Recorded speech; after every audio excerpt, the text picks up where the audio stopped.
ખૂબ સ્વાગત કરું છું મિત્રો। આજનો આ વિષય એવો દરેક વ્યક્તિ માટે છે જેના જીવનમાં કબજિયાત જેવી સમસ્યા અત્યંત ગંભીર સમસ્યા પ્રગટી છે। શું તમે પણ સવારે ઉઠો છો અને પેટ સાફ ના થવાના કારણે આખો દિવસ ભારે, બેચેની, સુસ્તી રહો છો? શું તમને પણ ગેસ, એસિડિટી, માથાનો દુખાવો કે ચામડીની સમસ્યા સતાવે છે? તમે ડોક્ટર પાસે ગયા હશો, દવાઓ લીધી હશે, અનેક ઉપચાર કર્યા હશે, પણ પરિણામ શું આવ્યું? થોડાક સમયની રાહત અને ફરી એ જ સમસ્યા, એ જ બેચેની। ખરું ને મિત્રો? હું આજે તમને એવું કોઈ ચમત્કાર વિશે વાત નથી કરવાનો જે રાતોરાત તમારી સમસ્યા દૂર કરી દે। હું આજે તમને એવી વૈજ્ઞાનિક અને આયુર્વેદિક સત્યતા વિશે જણાવવાનો છું જેની મદદથી તમે તમારી આ કબજિયાત જેવી સમસ્યાઓને જડ મૂળથી દૂર કરી શકશો। આજે આપણે વાત કરવાના છીએ આપણા સૌના રસોડામાં હાજર એક એવી સામાન્ય વસ્તુ વિશે જેનો ઉપયોગ જો તમે યોગ્ય રીતે કરશો તો તમારા પેટની આખી ગટર સાફ થઈ જશે। આ વિડીયો ફક્ત એક જાણકારી નથી, આ વિડીયો એક પડકાર છે, એક પડકાર તમારા શરીરને, તમારી આળસને અને તમારી બેચેની। તો ચાલો માંડીએ વગર જ આ યાત્રાને શરૂ કરીએ। એક એવી યાત્રા જે તમને હળવાશ, ઉર્જાવાન અને આત્મવિશ્વાસથી ભરેલા જીવન તરફ લઈ જશે। આ વિડીયોમાં તમે શીખશો કબજિયાત શા માટે થાય છે, તેના મૂળ કારણો જેની કોઈ વાત નથી કરતું, ગોળ કેવી રીતે પેટની ગટર સાફ કરે, વૈજ્ઞાનિક અને આયુર્વેદ કારણો, ગોળ સાથે કઈ 3 વસ્તુઓ ખાવાથી કબજિયાતનો રામબાણ ઈલાજ થઈ શકે છે, તેની પાછળનું વૈજ્ઞાનિક કારણ, આ ઉપચારની અસર અનેક ગણી વધારવા માટે આપણે શું કરવું, કોને આ ઉપચાર કરવો જોઈએ, કોને આ ઉપચાર ના કરવો જોઈએ, ડોક્ટર પાસે ક્યારે જવું જોઈએ, સચોટ સલાહ સ્વાસ્થ્ય અને ફક્ત શરીરની નહીં પણ મનની પણ હોય છે। ભાગ એ કે કબજિયાત શા માટે થાય છે, તેના મૂળ કારણો। મિત્રો, આપણને જ્યારે પણ કબજિયાત થાય ત્યારે આપણે વિચારીએ છીએ કે ખોરાક બરોબર પચતો નથી કે ફાઈબર નથી ખાતા, પણ અડધી સત્યતા છે આ। કબજિયાતના મૂળમાં 3 મુખ્ય કારણો હોય છે જેને સમજવું અત્યંત આવશ્યક છે। આ કારણો એકબીજા સાથે ઊંડાણપૂર્વક જોડાયેલા છે। નંબર 1, આધુનિક જીવનશૈલી અને ખોરાક। આપણા આધુનિક જીવનની સૌથી મોટી સમસ્યા આપણી ખોરાક લેવાની આદતો છે। ફાઈબરનો અભાવ। આપણે ફાઈબર યુક્ત આહાર જેમ કે ફળો, શાકભાજી અને આખા અનાજને બદલે પ્રોસેસ્ડ ફૂડ, મેંદાવાળી વસ્તુઓ અને તૈયાર ખોરાક વધુ ખાઈએ છીએ। ફાઈબર મળને એક સાથે બાંધવામાં અને તેને નરમ બનાવવામાં મદદ કરે છે। ફાઈબર વિના મળ સખત થઈ જાય છે, પેટ સાફ નથી થતું, પાણીનો અભાવ, શરીરમાં પૂરતું પાણી ન હોવું એ કબજિયાતનું સૌથી મોટું અને છતાં પણ સૌથી અવગણાયેલું કારણ છે। પાણી આપણા આંતરડાને હાઇડ્રેટ રાખે છે, જેનાથી મળ સરળતાથી આગળ વધે। જો પાણી ઓછું પીવો તો શરીર મળમાંથી પાણી ખેંચી લે છે, જેનાથી મળ સુકાઈ જાય છે। શારીરિક પ્રવૃત્તિનો અભાવ। બેઠાડું જીવન કબજિયાતને આમંત્રણ આપે છે। શારીરિક પ્રવૃત્તિ આંતરડાના સ્નાયુને ઉત્તેજિત કરે છે। જો તમે હરતા ફરતા ના રહો તો આંતરડાની ગતિ ધીમી પડી જાય છે, જેનાથી પાચન ધીમું થાય। નંબર 2, તો આયુર્વેદની દ્રષ્ટિકોણ, વાયુ દોષનું અસંતુલિત। આયુર્વેદ મુજબ આપણા શરીરમાં વાયુ, પિત્ત અને કફ આ 3 દોષો હોય છે। કબજિયાતનું મુખ્ય કારણ વાયુ દોષનું અસંતુલિત છે। વાયુનો ગુણ, વાયુ શુષ્ક એટલે કે ડ્રાય, ઠંડો અને ગતિશીલ હોય છે। આયુર્વેદમાં પાચન ક્રિયા અને મળ ત્યાગની ગતિને વાયુ નિયંત્રણ કરે છે। અસંતુલિત જ્યારે શરીરમાં વાયુ વધે છે ત્યારે સૂકા ગુણને કારણે તે આંતરડામાં રહેલા પાણીને શોષી લે છે। આનાથી મળ સુકાઈ જાય અને તે આંતરડામાં ચોંટી જાય છે, જેનાથી મળ ત્યાગમાં તકલીફ પડે છે। ખોરાક વાસી, ઠંડો અને સૂકો ખોરાક વાયુને વધારે છે, જેમ કે ઠંડા પાણી, વાસી રોટલી કે વાયુ કરનાર શાકભાજી. નંબર 3, આંતરડાની નબળાઈ. લાંબા સમય સુધી કબજિયાત રહે તો આંતરડાની સ્નાયુઓ ધીમે ધીમે નબળા પડી જાય, જેના કારણે આંતરડામાં મળને આગળ ધકેલવાનું કામ બરોબર નથી કરી શકતા, જેનાથી સમસ્યા વધુ ગંભીર બને છે. મારી આ વાત યાદ રાખજો, કબજિયાત એ કોઈ બીમારી નથી. કબજિયાત એ તમારા શરીરનો તમને આપેલો સંદેશ જે કહે છે કે મને માફ કરો. અને આજે આપણે આ એ સંદેશનો જવાબ આપવા જઈ રહ્યા છીએ. ભાગ 2, ગોળ એક સામાન્ય મીઠાશ કે એક શક્તિશાળી ઔષધિ? તમે વિચારતા હશો કે ગોળ કેવી રીતે આટલો શક્તિશાળી હોઈ શકે? ચાલો આપણે તેના ગુપ્ત રહસ્યોને ઊંડાણપૂર્વક સમજીએ. વૈજ્ઞાનિક દ્રષ્ટિકોણ. મેગ્નેશિયમનો ભંડાર. ગોળમાં મેગ્નેશિયમ ભરપૂર માત્રામાં હોય છે. મેગ્નેશિયમ આંતરડાના સ્નાયુઓને આરામ આપે છે અને તેને યોગ્ય રીતે કાર્ય કરવા માટે મદદ કરે છે. જ્યારે સ્નાયુઓ આરામદાયક હોય ત્યારે મળ સરળતાથી પસાર થઈ શકે છે. આયરન અને પોટેશિયમ. ગોળમાં આયરન અને પોટેશિયમ જેવા ખનિજો પણ હોય છે. આયરન લોહીની ગુણવત્તા સુધારે છે, જ્યારે પોટેશિયમ શરીરમાં ઇલેક્ટ્રોલાઇટના સંતુલન જાળવી રાખે છે, જે પાચન માટે અત્યંત જરૂરી છે. પ્રોબાયોટિક્સ ગુણો. વૈજ્ઞાનિકોનું માનવું કે ગોળમાં એવા તત્વો હોય છે જે આંતરડામાં રહેલા સારા બેક્ટેરિયાને પોષણ આપે છે. આ બેક્ટેરિયા પાચન અને મળ ત્યાગને સુધારવામાં મહત્વનો ભાગ ભજવે છે. કુદરતી સ્વાદ. તે રિફાઇન્ડ ખાંડની જેમ શરીરમાં બળતરા નથી કરતો. તેની પૌષ્ટિકતાને કારણે તે આંતરડામાં ભાર નાખ્યા વગર પાચક સંકોચન સક્રિય કરે છે. આયુર્વેદ દ્રષ્ટિકોણ. વાત પિત્ત સમક. આયુર્વેદ મુજબ ગોળ મધુર અને શીઘ્ન એટલે કે તેલયુક્ત હોવાને તે વાયુને અને પિત્ત દોષને શાંત કરે છે.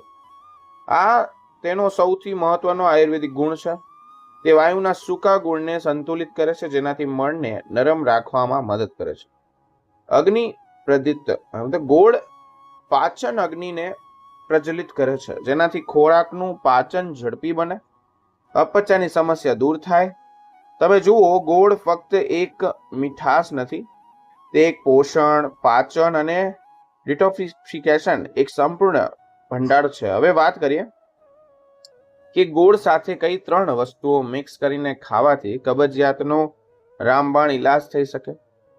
ભાગ 3, ગોળ સાથે આ 3 વસ્તુ ખાવાથી પેટની આખી ગટર સાફ થઈ જશે. મિત્રો, આ સૌથી મહત્વનો ભાગ. ગોળને સીધો ખાવાથી આ બધા ફાયદા નથી મળતા. તેને યોગ્ય સંયોજન સાથે ખાવા જરૂરી છે, જેથી તેનો પોષક તત્વો શરીરને પૂરી રીતે મળી શકે. આ મિશ્રણ આયુર્વેદ જ્ઞાન અને વૈજ્ઞાનિક સિદ્ધાંતોનું અદ્ભુત મિશ્રણ છે.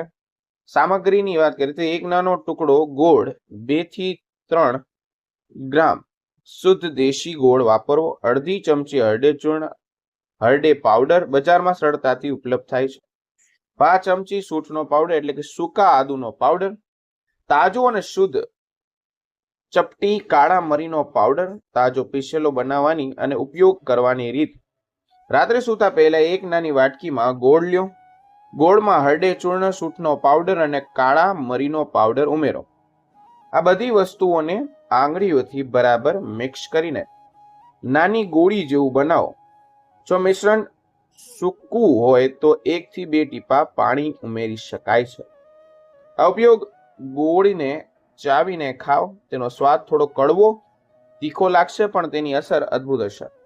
મિશ્રણ ખાધા પછી તરત જ 1 ગ્લાસ નવશેકા ગરમ પાણી પી લો. આ પાણી પાચન ક્રિયાને ઉત્તેજિત કરશે અને કબજિયાતને દૂર કરવામાં મદદ કરશે.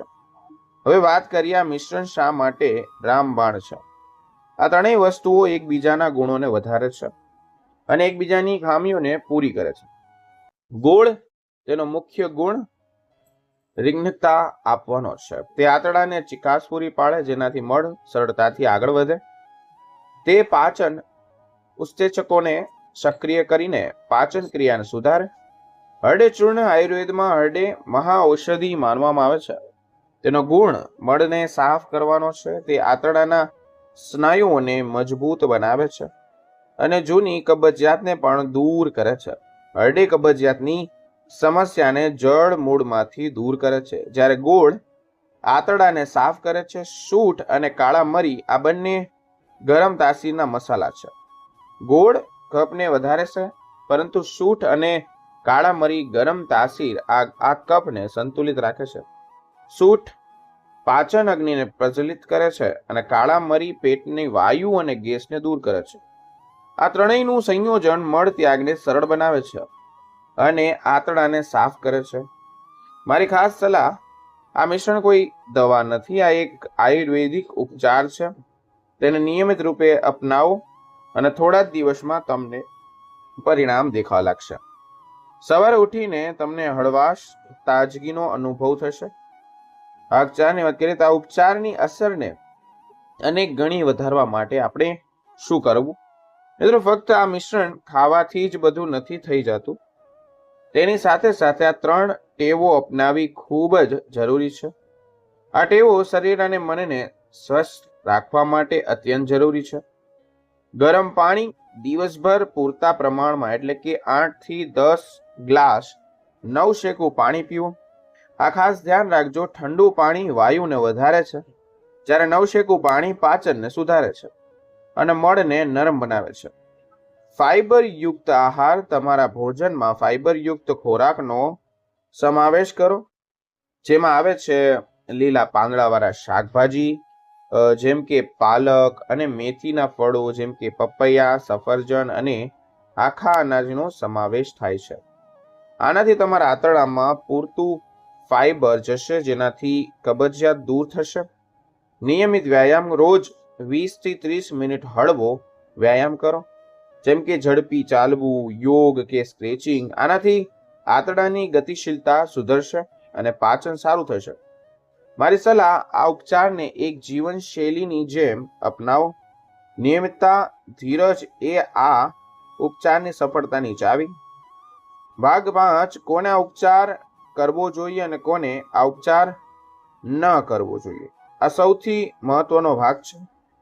દરેક ઉપચાર દરેક વ્યક્તિ માટે યોગ્ય નથી હોતો. કોને આ ઉપચાર કરવો જોઈએ? સામાન્ય કબજિયાત, જે લોકોને વારંવાર કબજિયાત, ગેસ, અપચો અને પેટ ફૂલવાની સમસ્યા હોય તો આ ઉપચાર પાચન તંત્રને સુધારીને આ સમસ્યાને દૂર કરશે. વૃદ્ધાવસ્થામાં પાચન તંત્ર નબળું પડવાથી કબજિયાત થાય છે. આ ઉપચાર તમને ખૂબ જ ફાયદાકારક છે, કારણ કે તે કુદરતી અને સરળ છે. નિયમિતતાનો અભાવ, જે લોકોને મળ ત્યાગનો સમય અનિયમિત હોય. હવે વાત કરીએ કોને આ ઉપચાર ન કરવો જોઈએ. ડાયાબિટીસના દર્દીઓ, ગોળમાં શુગરનું પ્રમાણ વધુ હોવાથી ડાયાબિટીસના દર્દીઓએ આ ઉપચાર કરવાનું ટાળવું જોઈએ. તેના બદલે તેઓ માત્ર હરડે અને નવશેકું પાણીનું સેવન કરી શકે છે. ગર્ભવતી સ્ત્રીઓ અને નાના બાળકો, ગર્ભવતી સ્ત્રીઓએ અને નાના બાળકોને કોઈ પણ નવો ઉપચાર કરતા પહેલા ડોક્ટરની સલાહ લેવી જરૂરી છે, કારણ કે આયુર્વેદિક ઉપચારોની અસર પ્રકૃતિ અને ઉંમર પર આધારિત રાખે છે. ખૂબ જ વધુ પડતી એસિડિટી, જો તમને ખૂબ વધુ પડતી એસિડિટી અને પેટમાં બળતરાની સમસ્યા હોય તો ગોળ અને સૂંઠ ગરમી વધારી શકે છે. આવા કિસ્સામાં માત્ર હરડે, ચૂર્ણ અને નવશેકું પાણી લઈ શકાય છે. ભાગ 6, ડોક્ટર પાસે ક્યારે જવું જોઈએ. મિત્રો, યાદ રાખજો કે આયુર્વેદિક ઉપચાર ઘરેલું છે. અમુક ગંભીર પરિસ્થિતિઓમાં ડોક્ટરની સલાહ લેવી ખૂબ જરૂરી છે. આ લક્ષણોને ક્યારે અવગણશો નહીં. જો કબજિયાત 3 અઠવાડિયાથી વધુ સમય સુધી રહેતું હોય તો આ ક્રોનિક કબજિયાતનો સંકેત હોઈ શકે છે. જો મળી આવતું હોય તો આંતરડામાં કોઈ ગંભીર સમસ્યાનો આ સંકેત હોઈ શકે છે. જો મળ ત્યાગ કરતી વખતે ખૂબ જ દુખાવો થતો હોય, જો પેટમાં સતત દુખાવો, ઉબકા, ઉલટી કે તાવ રહેતો હોય, તો કબજિયાત સાથે વજનમાં અચાનક ઘટાડો થવો, જો તમારી ઉંમર 50 વર્ષથી વધુ હોય અને તમને કબજિયાતની નવી સમસ્યાઓ શરૂ થઈ ગઈ હોય, આવી પરિસ્થિતિઓમાં તાત્કાલિક ડોક્ટરની સલાહ લેવી જોઈએ. આ લક્ષણો કોઈ ગંભીર બીમારીનો સંકેત હોઈ શકે છે. નિષ્કર્ષ, એક નાનું પગલું, એક મોટી યાત્રા. મિત્રો, મને વિશ્વાસ છે કે આ નાનું અને સરળ પગલું એટલે કે ગોળ સાથે આ 3 વસ્તુઓ ખાવાનું તમારા સ્વાસ્થ્યની એક મોટી યાત્રાની શરૂઆત કરી શકે છે. કબજિયાત તે ફક્ત એક શારીરિક સમસ્યા નથી, તે તમારા મનોબળને તોડી નાખે છે અને તે તમને અંદરથી બેચેન રાખે છે. પરંતુ જ્યારે તમારું પેટ સાફ હોય ત્યારે તમારું મન પણ શાંત, પ્રસન્ન રહે છે. આજે જ આ ઉપચારને એક પડકાર તરીકે લ્યો. એક પડકાર: હું મારા શરીરને ફરીથી સાફ, સ્વસ્થ રાખીશ. હું મારી બેચેની હરાવીશ. યાદ રાખો, સ્વસ્થતા એ જ ફક્ત શરીર નહીં પણ મનની પણ હોય છે. જ્યારે તમારું પેટ સાફ હોય ત્યારે તમારું જીવન પણ સાફ અને સ્વસ્થ હોય છે. આશા છે કે આ વિડીયો તમને જરૂર ગમ્યો હશે. જો વિડીયો તમને સારો લાગ્યો હોય તો તેને જરૂર લાઈક કરો અને ચેનલ ઉપર નવા હોય તો ચેનલને સબસ્ક્રાઇબ કરો અને આ ઉપયોગી માહિતી આપણા બધા મિત્રો અને પરિવારજનોને સાથે શેર કરો, જેનાથી તેઓ પણ આનો લાભ લઈ શકે. ફરી મળીશ એક નવા વિડીયો સાથે. ત્યાં સુધી સ્વસ્થ રહો, મસ્ત રહો અને બધા હેલ્ધી રહો.